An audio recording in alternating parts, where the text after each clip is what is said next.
नमस्कार. आज आपण इथे सर्वजण वाचन प्रेरणा दिन साजरा करण्यासाठी जमलो आहोत. अर्थातच हा दिवस आहे डॉक्टर सन्माननीय डॉक्टर APJ अब्दुल कलाम यांची जयंती. आणि यांची जयंती आपण वाचन प्रेरणा दिन म्हणून साजरी करतो हे आपल्याला सर्वांना माहिती आहे. याचा उद्देश असा आहे की आपल्याला भाषेची गोडी लागावी, भाषेचे हळूवार शब्द आपल्याला समजावे आणि आपण लेखनाच्या दिशेने आपली वाटचाल लावावी.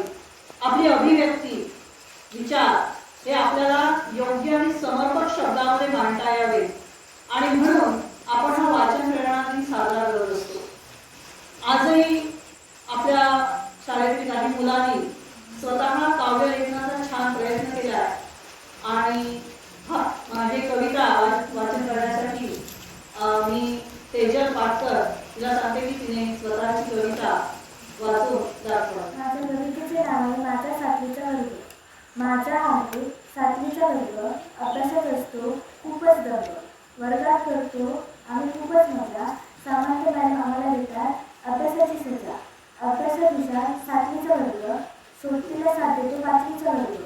सातवीच्या वर्गात निघे 6. हर्षला माहेश्वरीची जोडी पहा. सातवीच्या वर्गाला अभ्यासाची गोडी. उर्मिला तंत्रातून पेंटिंगची जोडी. सातवीच्या वर्गात असते गडबड. करण केजलची नेहमीच गडबड. सातवीच्या वर्गाची आणि 6 पिढे. सामंत मॅडमच्या लाडकी. धन्यवाद. कवितेचे नाव आहे पाऊस. पावसाच्या सरी मन तृप्त करी. पावसाच्या सरी मन तृप्त करी. धरतीचा सुगंध सर्वांवर जादू करी. धरतीचा सुगंध सर्वांवर जादू करी. हिरवीगार सृष्टी मयूर नृत्य करी. हिरवीगार सृष्टी मयूर नृत्य करी. प्राणी पक्षी सर्व तुझे स्वागत करी.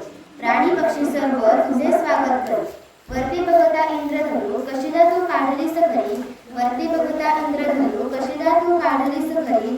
झाडे झुडपे सर्व डोलू लागली. भूमीवरी साजली. भूमीवरी साजली. धन्यवाद. माझ्या कवितेचे नाव आहे माझी आई. माझी पहिली आठवण. माझा विश्वास. माझा आधार. माझ्या अश्रूंची वाट.